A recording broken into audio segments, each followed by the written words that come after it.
One of my absolute favorite pastimes is looking through thrift stores and finding some beautiful vintage knitted things. You might have seen this one before, but this has been one of my absolutely favorite vintage sweaters, and I loved it so much that I actually created my very first sweater knitting pattern based on this exact sweater. I named it after my favorite German dessert flavor, which is Mohn, aka poppy seed.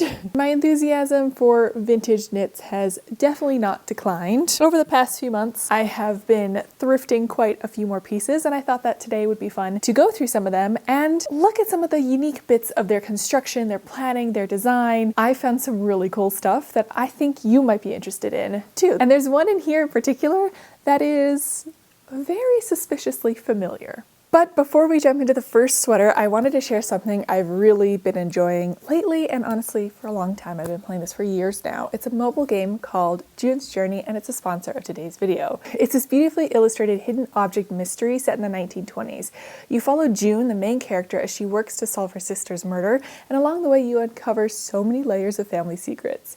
Each chapter pulls you deeper into the story, and I've definitely had a few just one more scene moments. The artwork is stunning. I find myself just admiring the scenes almost as much as I'm looking for clues. And when you're not playing detective, you can fix up and customize June's garden estate. I've been having a lot of fun decorating it. It's really cozy and very me.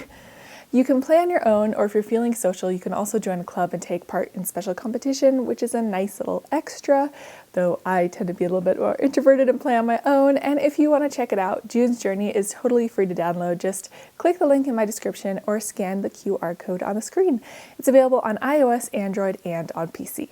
Thank you again so much to June's Journey for sponsoring today's video and making videos like this possible. And let's get started by looking at the first of my favorite newly thrifted vintage sweaters. If you followed part of my Craftmas journey the last holidays, you might have seen a bit of my journey of attempting to recreate this particular vintage sweater. I love ski sweaters. I love this color. I loved everything about it. And I just unfortunately haven't quite gotten around to writing up the knitting pattern for this yet, but it is not forgotten. I want to do it very soon. However, when I was thrifting, and I ran across this particular sweater, it made me stop in my tracks because is this not almost exactly the same as that sweater that I was trying to recreate? And it turns out, yes, the sweater that I was trying to recreate is the first pattern in the book, and this one that I managed to find weeks later is the second pattern with a very similar top motif, but slightly different details all around, but I still think it is absolutely incredibly beautiful. So if you look back at the pattern book for Scandinavian sweaters, you'll see that the reindeer and pine tree, sorry, it's not the first one, it is the third pattern in the book,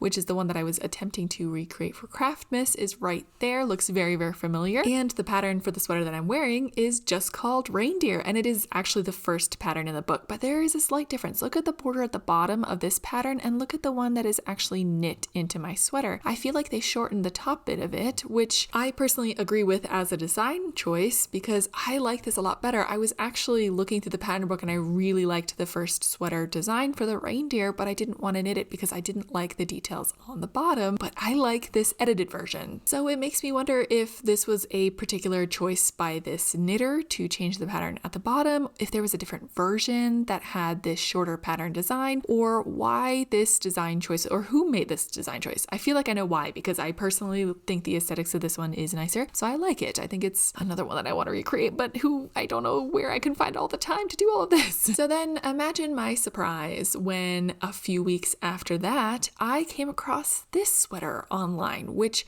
wouldn't you know it, is exactly the same as the last sweater I was wearing, including the modified bottom border, which makes me think more and more that there was some sort of maybe different version of the pattern out there, or maybe two completely different knitters decided at different times to edit that particular bit of the pattern. This sweater is definitely a lot bigger. The dark blue one fits as if it were made for me. I love it. This one is very comfy, cozy, oversized. It makes me think that it's potentially a men's sweater, just also with the thickness of the wool. It's also very well loved. I could imagine that someone maybe wore this out skiing and really loved it and used it. The colors also remind me a little bit more of like the 60s, maybe early 70s, but it's another really, really great iteration of this sweater. I always feel so lucky when I get to have multiple versions or very similar versions of the exact same sweater that someone had knit up from the vintage version of a pattern that I also absolutely love. And I think what is going to be really interesting is when we turn these two inside out and we compare how the color work was done on the inside and some of the knitting choices that were made on these two different sweaters. And it's also really fun just to see different iterations of colors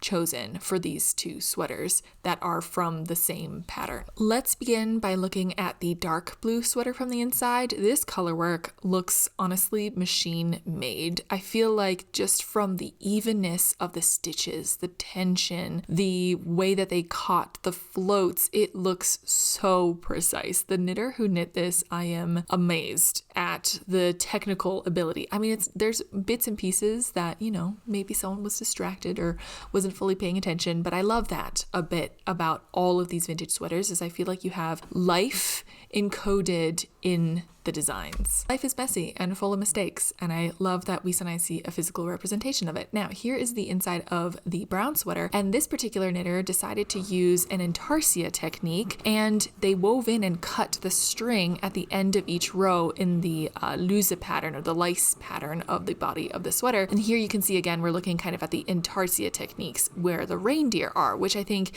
is a really nice way to cut down on a lot of the floats, which can happen to catch and snag and really become a problem of longevity sometimes in the knits. So I think it's just really cool that you have two different approaches to the same exact sweater. My next favorite new sweater is this lovely short-sleeved mohair cardigan. I love these little mohair cardigans. I have a lot of them. You might have seen them in past videos, or I wear them a lot in a lot of my other videos. And this seems like a little bit of a springtime treat or like a transitional weather treat because it is lighter and shorter sleeved. I also like this little detail. It is a rounded yoke, and there are a few sections of, I think it would be moss stitch or seed stitch in there, just to add some interest to the neckline area. A lot of the different cardigans have different interest points of different cabling. Some are plain. I like wearing these a lot. The mohair, the vintage mohair is like slightly itchy, so I do usually wear something underneath it, but it is still nice and cozy and warm too. What's unique about this one is that the button band is crocheted. I haven't seen this in any of my other mohair cardigans. If there is crochet, it's just kind of like an edge finishing sometimes, but not the entire button band being crocheted. The stitch ratio is a little big, I think, for the crochet versus the knitting, so the button band doesn't sit super flat, but I have had so many headaches with making and knitting my own cardigans where the button bands don't lay flat, and I get so frustrated. And it's kind of nice to see that's not something that's always been perfect, even looking back, you know, to the 1960s, and that's absolutely fine. Sometimes it happens. We make things by hand and that's how they work out. I have another cardigan to talk about next, and this to me looks very much like a traditional Norwegian sweater in cardigan form. I have another one that doesn't fit me either, but it's too small, and this one's too big, and maybe like the Goldilocks, eventually I'll either find or make my own that is the right size. But something about these Norwegian cardigans and sweaters, especially the finishing details and just the different patterns that are all over the sweater, get me every time. I love them so much. I love all of the patterns about them. I got a deeper appreciation for them because I was actually lucky enough to go to a workshop held by Arne and Carlos. If you haven't followed them, they are on YouTube. They are pattern designers, I believe from Norway, and they talked about the traditional construction of Norwegian sweaters and cardigans. Look at these silver buttons. All of the silver buttons have all of these figures that are langlauf. This is a German word. I think it's Nordic skiing in English. And it's just, I would love to wear this sweater Nordic skiing. We have the beautiful checkerboard as the border on the bottom, and again, the finishing touches. We'll look at them in a little bit more detail, but like you see I think it's like a braided, not really braided, but it's that band of ribbon decorative around it to finish all the edges. What I learned from Arne and Carlos that you can see a little bit in this sweater, although there is a bit of armhole shaping, is that a lot of these are knit, if you're hand knitting them, as tubes, and then you just just cut open the armholes and add a tube of the arm, which makes them a little bit more T-shaped. And the neck holes, if you want it to be, not so high necked, you'll just literally cut out the shape and then add this facing and the bands of ribbon around it to finish the edges. So there was a lot of finishing that went into these sweaters to make sure that they lasted and held up for a long time. Like, look at this stitching work on the facing. I love the button band. It's either a cotton or a linen on the inside. I'd have to feel it again to be 100% sure. I don't know fully anymore which one it was, but these buttonholes are literally just, they cut the knitting open and then they sewed it by hand to that facing on the inside of the button bands. And it was quite coarse wool. This wool is not what I would call soft, but the pro of that is that it sticks to itself really, really well. So you don't need to be quite as worried as maybe you had like a really silky alpaca of the stitches slipping away from you. That hand stitching would be more than enough. Here I'm just examining how the body is knit to the sleeve, and in some cases the body would be cut open, but because there's shaping and I don't really see a lot of loose ends, I think that this was shaped and then just sewn together, and it was machine stitched together. I don't know if you can see those tiny, tiny little stitches. There's a area where we have some skipped stitches where my pointer finger is kind of going over, and some really teeny tiny machine sewn stitches. This next sweater, I don't know how vintage it is because it could be 20 years old, 10 years old, 5 years old, or maybe 50 years old. Maybe someone who knows the brand a little bit better than me can tell based on the tag, which I'll show you shortly, but this has been one of my finds of a lifetime. If you don't know the company, this is a sweater by Dale of Norway, and I think it was donated because someone had accidentally added some stains to the front of it, which they didn't want there. But as someone who is very clumsy, I have gotten to be an expert at attempting to remove stains from my clothing. So I haven't tried it yet, but I'm hoping to be able to remove these stains because I absolutely love this sweater. It's a little oversized for me, but I really enjoy that fit. I'm also pointing out right now in the neckband, the way that they put down the neckband I've never seen before. Those are live stitches that are then chain linked down, which you can tell by that little chain link pattern on the back side. I've never seen a sweater finished that way, and it gave me some ideas because I have a linker that can actually do that if I were to ever make my own production line of sweaters. But yeah, these go for retail currently for about $400. If you're lucky, $200 on sale, and I was so lucky to get this for $4.79 in a thrift store. Like I said, I squealed, I think, when I found this in the thrift store. I was so excited. Like I said, the brand is Dale of Norway, or Dole of Norway. They are a Norwegian hand knitting or machine knitting, I guess, company based in Norway, like the name would suggest. They've been producing Norwegian sweater designs since 1879. I also learn a lot about finishing techniques from commercial sweaters. So what I see often is that little band in the shoulder seam, which helps keep the shoulder from sagging. And here I'm looking at the shoulder construction, which is something I've never seen before in a commercially knit sweater, which is that whoever knit this didn't sew the sleeve onto the body. They actually knit it into the body. So they hung the body on the machine and then knit the sleeve from there, which saves quite a bit of finishing. They also cut the body out. So I think that they knit the body in blocks, hung the sleeve where it needed to hang on the machine, and then cut away the excess. I don't know if I'm explaining this very well, and I am examining this on the footage too, but maybe at some point we can attempt to reconstruct this construction style so you can understand a little bit better as to what I'm investigating here. Now, this next sweater is another amazing ski sweater. I think it's a Norwegian inspired design. I haven't found the original pattern for it yet, if one exists. And typically one pattern of this size, or a sweater of this size, could be one that I could squeeze into. It'd be a little tight, but color work, and especially the tension that you use on the color work, can make a sweater fit a little bit tighter. So this one does not go on over my head.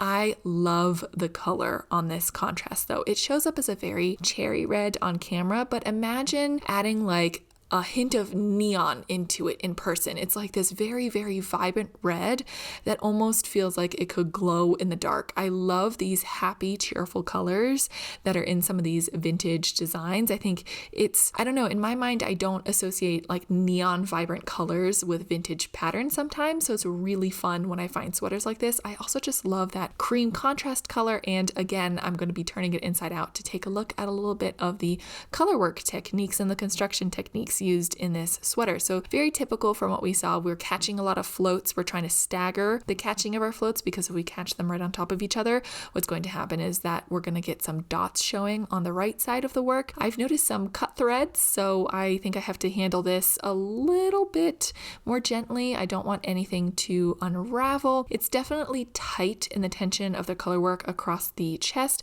We have some, what I thought was like really pulled out threads, but if it weren't pulled out, I think it would kind of sag on the right side. So I don't know exactly what happened there. Again, I'm looking through my pattern book just to see if I can find anything similar, but I don't. All of these are strong contenders for me wanting to remake them and reknit them in sizes that I can wear. This isn't the only cream ski sweater and cardigan that I love the look of, but I don't know if I have the time for all of them. Now we're going to circle back to the Mohn cardigan, or the original vintage sweater that I based the Mohn cardigan off of. And here is my version of it. I created a few different iterations, so imagine my surprise when I went online and I saw this vintage sweater. I mean, doesn't it look almost exactly like my Mohn cardigan? To be honest though, I think it's really fun to see another vintage take on that original vintage sweater that I loved so much. When I'm lucky enough to find these different versions of the same sweater, I can see some different color interpretations. I can see another knitter's take on the exact same pattern.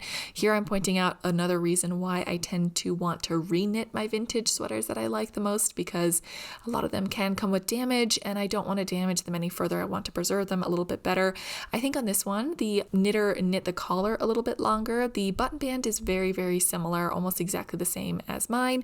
And it also has that grosgrain ribbon finishing on the button band. And here is the inside of the pattern. That looks so familiar. That's exactly that tuck stitch pattern of my original vintage one and the pattern that I then wrote down for my Mohn cardigan. Something really struck me too when I was looking at the button band, because it took me a long time to find the buttons for my version of the Mohn cardigan. I wanted to match the original as close as possible.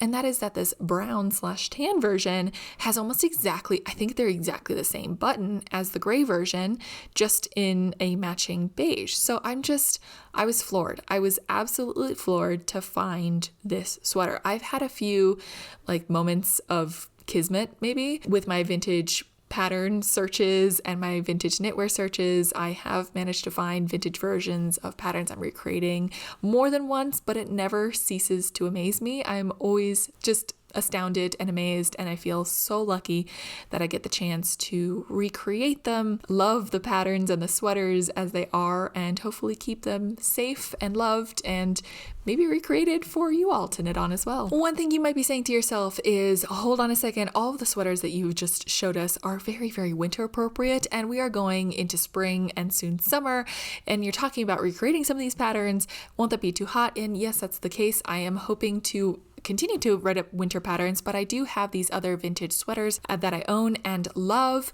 and I am trying to decide between which one I want to pick to recreate as my next sweater pattern, which I'm really excited to do. It will be months before it's ready. Maybe you can let me know which one you're most interested in seeing written up as a pattern for me. I hope that you enjoyed looking at all of these vintage sweaters together with me, especially because I managed to find multiple instances where I could find more than one copy of a certain sweater pattern, including my most favorite one, which is the Mohn cardigan. I think it's really neat to see different iterations, different knitters work on it, different quirks and techniques that everyone has as they're tackling these same and or similar patterns. I don't always buy these sweaters to wear because not all of them fit me correctly, and some of them are not in good enough condition to wear. I get them because I think it's interesting to learn about how vintage knitters and knitters throughout time actually tackled projects and constructed things, because it teaches me a lot about my own knitting and my own way of tackling tackling and going at problems. My other hope as I collect these vintage sweaters is that I get some inspiration for some more patterns. Like I mentioned before, I'm hoping to maybe release a more warm weather appropriate sweater, and then also having some more winter and fall sweaters available too. I feel so lucky that I get to be the keeper of this collection so far, and we'll see if it continues to grow. Honestly, I don't know if I have a lot of space left for any more, so that hobby might wind down a little bit. As it is, I have more sweaters than I could typically wear in a season, and probably way more than I could ever turn into patterns. But it is really, really fun to look at, and I really appreciate being able to be the steward and the keeper of these beautiful knit pieces. Again, another huge thank you to June's Journey for making videos like this possible. Feel free to download them either in the QR code or the link that is linked in the description. Otherwise, I will also link a video here that you might be interested in looking at. Thank you so much for watching and for joining me. I hope this was cozy and fun. Maybe you can let me know if you were crafting while watching this, what you were crafting on, because I love hearing about everyone's projects, and I hope to see you again really, really soon. Bye! Yeah.